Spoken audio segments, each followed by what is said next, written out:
দেখেছিস হারু, এই গরিব কৃষকরা কত বোকা হয়, দুবেলা ভাতের জন্য কত পরিশ্রম করে।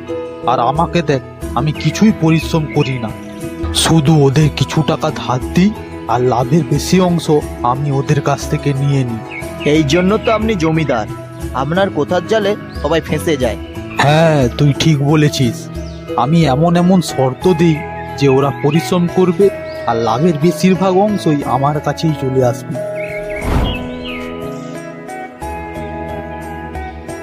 জমিদার বাবু, আমি শুনেছি আপনি চাষ করার জন্য নাকি জমি দেন। হ্যাঁ, তুই ঠিক শুনেছিস, আমি চাষ করার জন্য জমি দিই।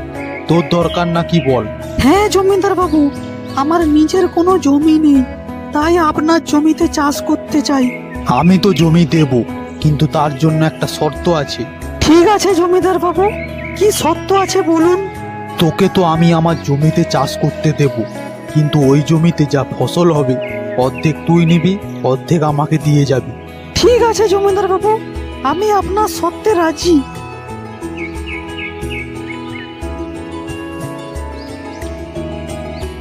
আমাকে প্রচুর পরিশ্রম করতে হবে, তাহলে আমার লাভের কিছু থাকবে।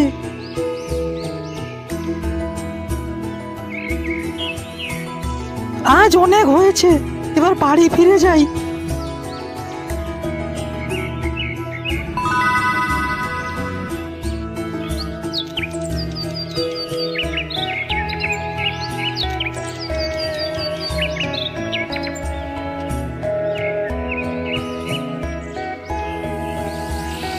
বাহ, আমার তো বেশ ভালোই ফসল হয়েছে। জমিদারকে অর্ধেক ফসল দিলেও আমার বেশ অনেক ফসলই রয়ে যাবে। আর দেরি না করে এবার ফসলগুলো কেটে নিই। জমিদার বাবু, আপনি শুনেছেন আজ হারান ফসল কাটছে? আমি তো শুনেছি হারানের ফসল খুব ভালো হয়েছে। বাহ, তুই তো খুব ভালো খবর দিয়েছিস। আজকে হারানের ফসল কাটা হবে। চল তাহলে হারানের কাছে চল।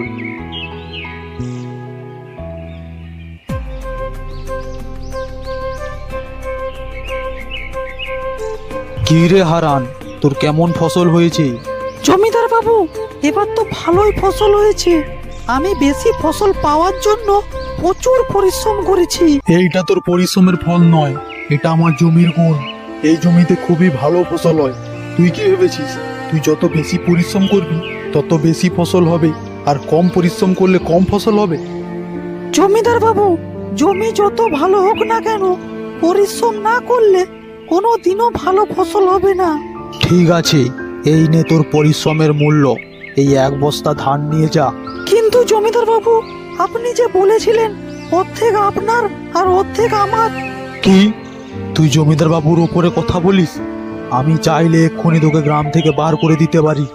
তাই তোর ভালোর জন্যই বলছি, তুই এই এক বস্তা ধান নিয়ে চলে যা। হে ভগবান, এত পরিশ্রম করার পরেও আমি মাত্র এই এক বস্তা ধান পেলাম।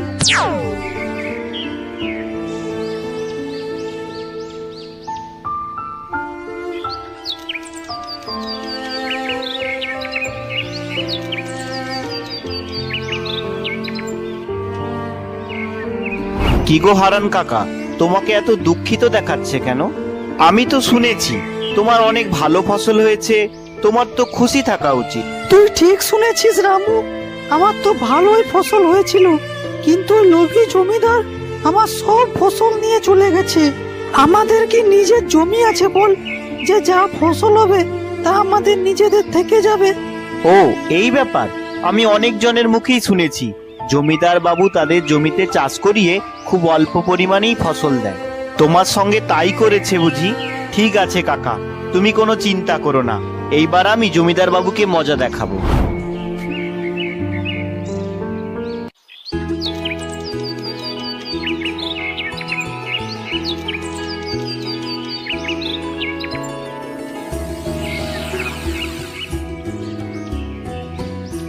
জমিদার বাবু, এইবার আমি আপনার জমিতে চাষ করতে চাই।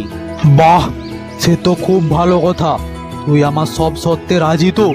একে দেখে তো বোকা মনে হচ্ছি, এবার একে এমন একটা শর্ত দেব যে চাষ করবে ও, আর সব ফসল হবে আমার। গ্রামের সব লোক তো ধানের চাষ করে, তার মানে এও ধানেরই চাষ করবে।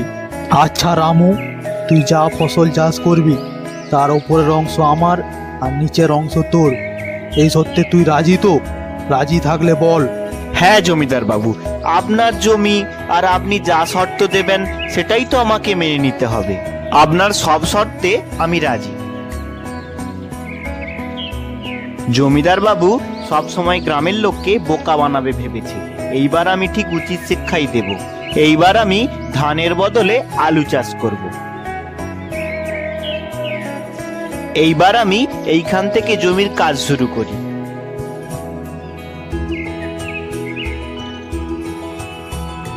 আজ অনেকটাই কাজ হয়ে গেছে, যাই বাকি কাজ কালকে করব।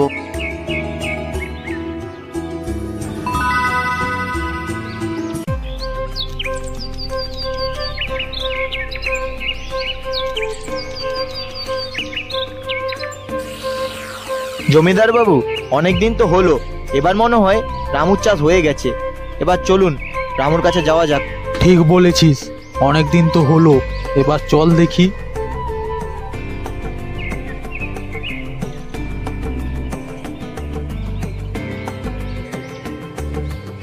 কি রে রামু, তোর সত্যের কথা মনে আছে তো?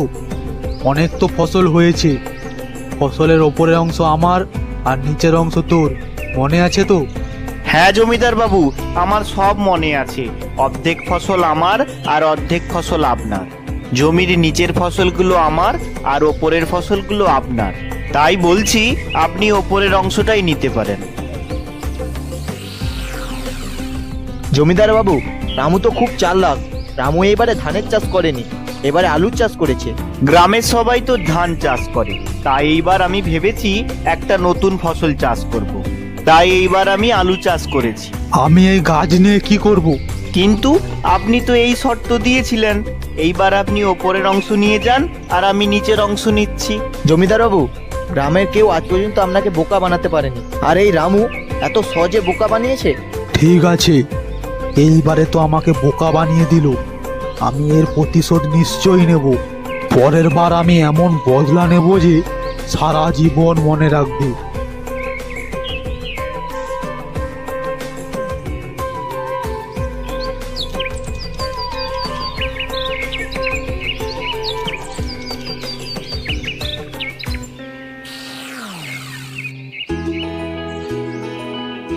কি রে রামু, তুই হঠাৎ এখানে?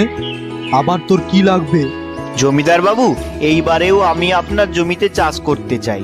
হ্যাঁ, সে তো অবশ্যই, কিন্তু এবারেও তোকে আমার একটা শর্ত মানতে হবে।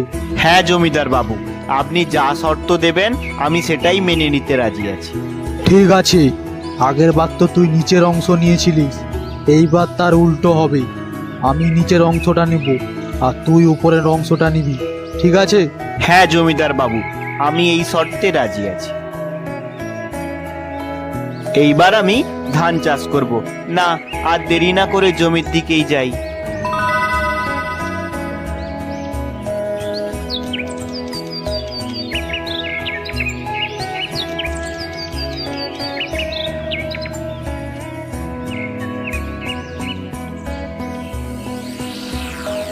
বাহ, এইবারে তো ভালোই ফসল হয়েছে। এইবার আসতে দাও ওই লোভী জমিদারকে।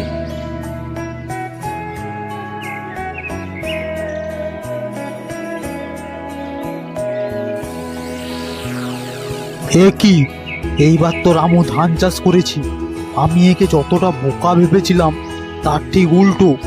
জমিদার বাবু, আপনি কেমন আছেন? এইবার আমি ধান চাষ করেছি, আপনার শর্ত মতো ওপরের অংশ আমার আর নিচের অংশ আপনার।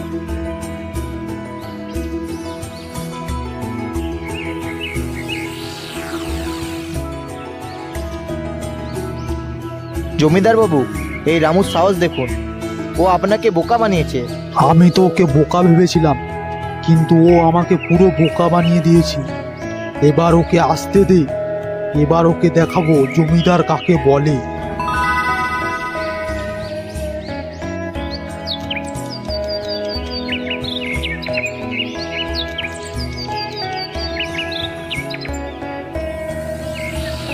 যাই, জমিদার বাবুর কাছেই যাই, দেখি এইবার জমিদার বাবু কি বুদ্ধি করেছে।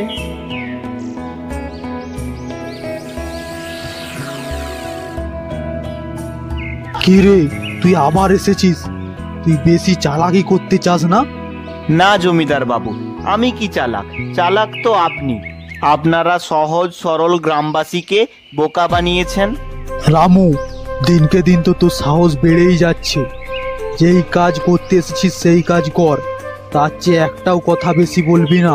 ঠিক আছে, কাজের বিষয়ে আসা যাক। জমিদার বাবু, আমি আপনার জমিতে চাষ করতে চাই, আপনার কি শর্ত আছে বলুন। তুই তো নিজেকে প্রচুর চালাক ভাবিস, তাই না? ঠিক আছে, এইবারের শর্ত হলো ফসলের উপরের অংশ নিচের অংশ আমার, আর মাঝের অংশ তোর। তুই এই শর্তে রাজি তো? হ্যাঁ, আমি এই শর্তে রাজি। জমিদার বাবু, এবার মনে হয় রামু নিশ্চয়ই বোকা হবে। এবারে আপনি যা শর্ত রেখেছেন, ওপরের অংশ ও নিচের অংশ আপনার। ঠিক বলেছিস। এইবারে যা বুদ্ধি করেছি, দেখি কিভাবে রামু বাঁচতে পারে।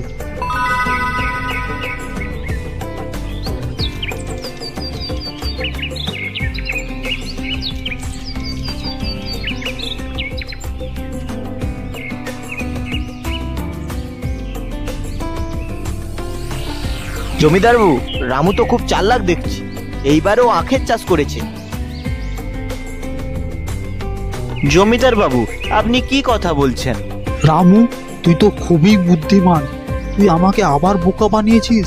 জমিদার বাবু, আমি আপনাকে বোকা বানাবো? শর্ত অনুযায়ী ওপরের ও নিচের অংশ আপনার, আর মাঝের অংশ আমার। তুই আমাকে উচিত শিক্ষা দিয়েছিস। আমি বুঝতে পেরেছি। আমি এই গ্রামের লোককে শর্ত দিয়ে তাদের লাভের সব অংশ আমি নিয়ে নিই। এবার থেকে আমি আর কোনো কৃষককে বোকা বানাবো না। সবাইকে তাদের লাভের অংশ ফিরিয়ে দেব। জমিদার বাবু, আপনি ভালো কথাই বলেছেন।